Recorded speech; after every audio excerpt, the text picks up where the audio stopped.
ನಮ್ಮ ಮಾಮ ಬಂದು same to same Sudeep sir ತರಾನೇ ಕಾಣಿಸೋದು. ನಮಸ್ಕಾರ ಕನ್ನಡ ಬಿಗ್ ಬಾಸ್. ನನ್ನ ಹೆಸರು ಸೈದಾ ಫಸಿಹಾ ಬಾನು. ನೀವು ನನ್ಗೆ ಪ್ರೀತಿಯಿಂದ ಫಸಿ ಅಂತ ಕೂಗ್ಬೋದು. ನಾನು ಬಂದಿ ಬೆಂಗಳೂರಿಂದ, ಹುಟ್ಟಿದ್ದು ಬೆಳೆದಿದ್ದು ಎಲ್ಲ ಬೆಂಗಳೂರಿಂದಾನೆ. ನಾನ್ ಯಾಕೆ ಕನ್ನಡ ಬಿಗ್ ಬಾಸ್ ಅಲ್ಲಿ ಬರ್ಬೇಕಂದ್ರೆ ಫಸ್ಟ್ ರೀಸನ್ ಬಂದಿ ನಮ್ಮ ಮಾಮ ಬಂದಿ same to same Sudeep sir ತರಾನೇ ಕಾಣಿಸೋದು. ಇವ್ರು ಇವಾಗ ತೀರ್ಕೊಬಿಟ್ಟಿದ್ದಾರೆ. 15 ವರ್ಷ ಮುಂಚೆನೆ ನಾನು ಸುದೀಪ್ ಸರ್ ನ ನೋಡಿದ್ರೆ ಇವ್ರ ಗ್ಯಾಪ್ ನ ಬರುತ್ತೆ. ಸೊ ನನ್ಗೆ ಇವರು same to same Sudeep sir ತರ ಕಾಣಿಸ್ತಾರೆ. ಸೆಕೆಂಡ್ ರೀಸನ್ ನಾನ್ ಒಂದು ದಕ್ನಿ ಕಂಟೆಂಟ್ ಕ್ರಿಯೇಟರ್. ನಾನು ಬೆಂಗಳೂರಲ್ಲಿ ಕಂಟೆಂಟ್ ಕ್ರಿಯೇಟರ್ ಇದ್ದೀನಿ. ಕಾಂಟ್ರವರ್ಸೀಸ್ ತುಂಬಾ ಆಗ್ತಿರುತ್ತೆ, ನನ್ ಬಗ್ಗೆ ತುಂಬಾ ಆಗ್ತಿರುತ್ತೆ.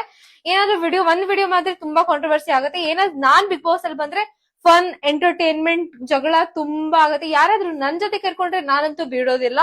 ಎಂಟರ್ಟೈನ್ಮೆಂಟ್ ಮಜಾ ತುಂಬಾ ಬರುತ್ತೆ ಗೈಸ್. ಆಮೇಲೆ ಕನ್ನಡ ನಾನು ಇವಾಗ ಅಂತೂ ಕನ್ನಡ ಸಕ್ಕದಾಗಿ ಬರುತ್ತೆ. ಇನ್ನ ಫ್ಲೂಯೆಂಟ್ ಆಗ್ಬಿಡ್ತೀನಿ.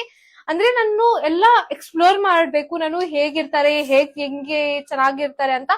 ನಾನು ನಿಮ್ಗೆ ಬೇಳ್ಕೊಡ್ತೀನಿ. ನನ್ಗೆ ಕನ್ನಡ ಬಿಗ್ ಬಾಸ್ ಅಲ್ಲಿ ಈ ಸೀಸನ್ ನನ್ಗೆ ಒಂದ್ ಚಾನ್ಸ್ ಕೊಡಿ. ನನ್ ಸೆಲ್ಫ್ ಗೆ ನಾನು ಪ್ರೂವ್ ಮಾಡ್ತೀನಿ.